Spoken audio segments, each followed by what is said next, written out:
ناظرین، معاشرے کے اندر ویسے تو بے شمار برائیاں پائی جاتی ہیں، مگر ایک برائی ایسی ہے کہ اس کی جڑیں، تمام برائیوں کی جڑیں تصور کی جاتی ہیں۔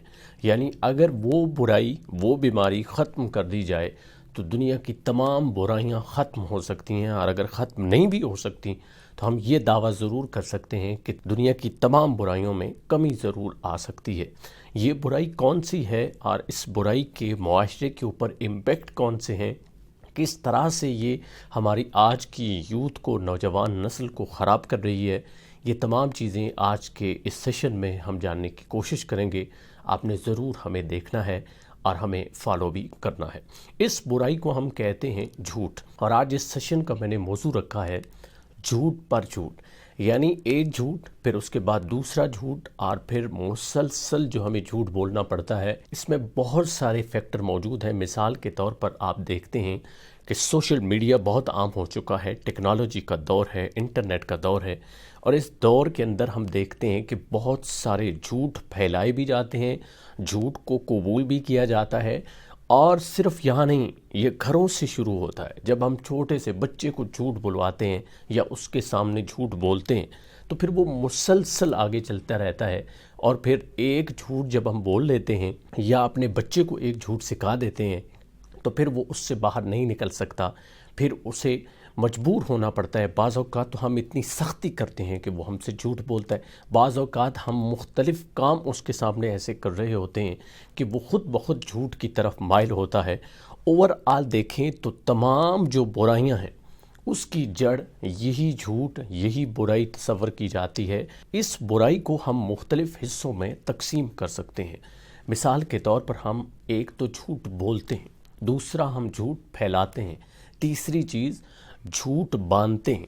اچھا، یہ جو جھوٹ باندھنا ہے اس کا ذکر قرآن میں بھی ملتا ہے اور احادیث میں بھی ملتا ہے، اور سب سے خطرناک بات یہ ہے کہ ہم اللہ کے ساتھ جھوٹ منسوب کرتے ہیں، یعنی باندھتے ہیں، اور ایسے بندے کو ظالم بھی کہا گیا، ایسے بندے کو منافق بھی کہا گیا، ایسے بندے کو ناانصاف اور جہنمی بھی کہا گیا۔ اسی طرح احادیث میں بھی ملتا ہے کہ وہ لوگ جو کچھ باتیں خود سے کھڑ کر حضور صلی اللہ علیہ وآلہ وسلم کی ذات کے ساتھ منسوب کر دیتے ہیں تو یہ ان کے ساتھ جھوٹ باندھنا ہے، اور یہ عام لوگوں کے ساتھ جھوٹ باندھنے سے بالکل مختلف ہے، اور ایسے بندے کو جہنمی کہا گیا ہے۔ اوورآل دیکھیں تو قرآن و سنت سے ہمیں ایک بات واضح ملتی ہے کہ جھوٹے پر اللہ کی لعنت ہے۔ یہ قرآن میں واضح الفاظ موجود ہیں۔ اور دوسرا میں نے کہا کہ جھوٹے کو ناانصاف بھی کہا گیا، جھوٹے کو ظالم بھی کہا گیا، جھوٹے کو جہنمی اور منافق بھی کہا گیا۔ پھر اگر دنیا داری کے حساب سے دیکھیں تو جھوٹے بندے یا منافق بندے کی سب سے بڑی جو بدقسمتی ہوتی ہے وہ یہ ہوتی ہے کہ لوگ اس سے نفرت کرتے ہیں، لوگ اس کو صادق نہیں مانتے، لوگ اس کے پاس امانتیں نہیں رکھتے، لوگ اس پر بھروسہ نہیں کرتے۔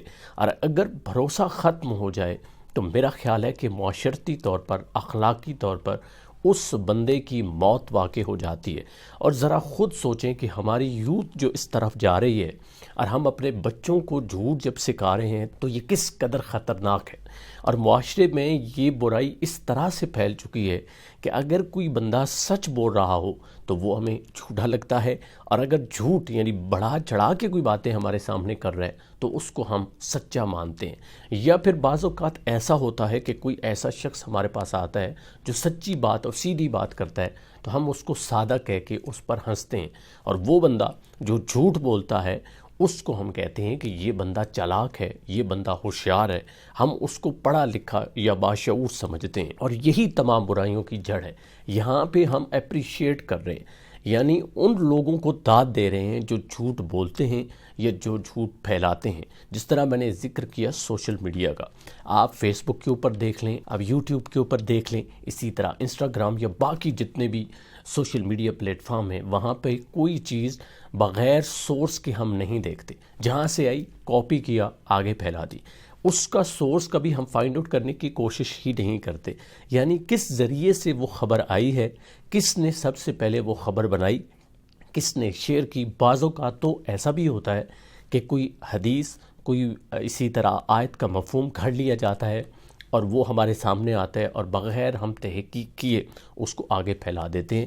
اور یہ بہت ہی خطرناک چیز ہے، اور اسی وجہ سے ہمارا جو معاشرہ ہے یہ دلدل میں پھنستا چلا جا رہا ہے، اور اخلاقی اقدار ہمارے معاشرے کی اور جو ہماری تہذیب ہے وہ ختم ہوتی جا رہی ہے۔ اس پر غالب کا وہ ایک زبردست شعر مجھے یاد آ گیا۔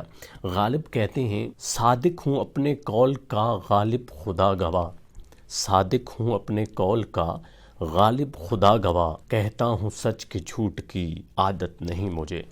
تو سچ بولنا اگر ہمیں آ جائے تو میں یہ سمجھتا ہوں ذاتی طور پر کہ تمام برائیاں ختم ہو سکتی ہیں، ہمارا معاشرے میں قد بھی بڑھے گا، یعنی ہماری اخلاقی اقدار بہتر ہوں گی، ہم ایک قوم بھی بن سکیں گے، اور خاص طور پر ہم اللہ کی خوشنودی بھی حاصل کر سکتے ہیں۔ لیکن اگر ہم جھوٹ باندھتے ہیں تو سب سے بڑا معاشرتی طور پر ہمیں نقصان یہ ہوگا کہ لوگ ہمیں جھوٹا سمجھ کر، منافق سمجھ کر ہمارا ساتھ چھوڑ دیں گے اور ہم اکیلے ہو جائیں گے، اور اگر کوئی ہمارا ساتھ بظاہر دیتا بھی ہے تو وہ دوسروں کے سامنے ہمیں جھوٹا ہی تصور کرے گا۔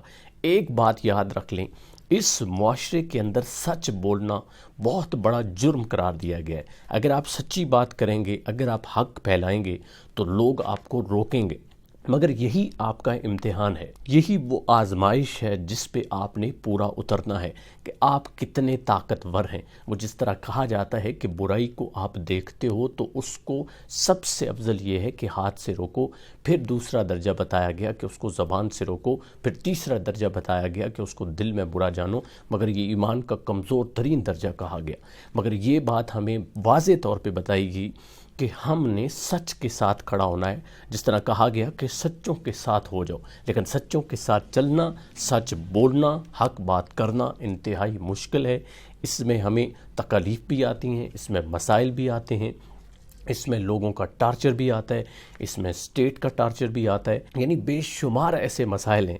اگر آپ سچ بولتے ہیں تو آپ کے ارد گرد آئیں گے لوگ، وقتی طور پر آپ کو برا جانیں گے یا آپ کو تکلیف پہنچائیں گے، مگر یاد رکھیں آخرت بھی سچوں کی ہے، اور یہ دنیا اور جو اس دنیا میں تاریخ لکھی جانی ہے وہ بھی سچوں کی لکھی جانی ہے۔ وہ بھی جو حق بندہ ہوگا اس کو تاریخ ہمیشہ یاد رکھے گی، مگر جو جھوٹا اور منافق ہوگا اس کو تاریخ کبھی معاف نہیں کرے گی۔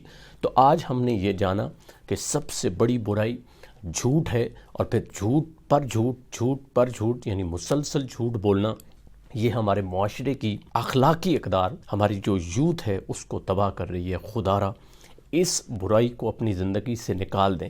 یہ مت سوچیں کہ فلاں حکمران ہے وہ جھوٹ بولتا ہے، یہ بھی مت سوچیں کہ یہ بندہ جو بول رہا ہے یہ جھوٹ بولتا ہے یا کوئی اور جھوٹ بولتا ہے تو اس کو جھوٹ نہیں بولنا چاہیے، بلکہ سوچئے یہ کہ آج کے بعد میں نے جھوٹ نہیں بولنا۔ میں یہاں پر یہ کمٹمنٹ کرتا ہوں کہ چھوٹا ہو یا بڑا ہو میں جھوٹ نہیں بولوں گا۔ اسی طرح آپ بھی کمٹمنٹ کرو کہ آپ بھی جھوٹ نہیں بولو گے، اور یہ کمٹمنٹ صرف اس حد تک نہیں ہونی چاہیے بلکہ یہاں تک ہونی چاہیے کہ جو سچ اور حق بات ہوگی وہ ہم سب کے سامنے لائیں گے اور علل اعلان کریں گے، اور اس سے ہمیں کوئی خوف اور کوئی ڈر نہیں ہے۔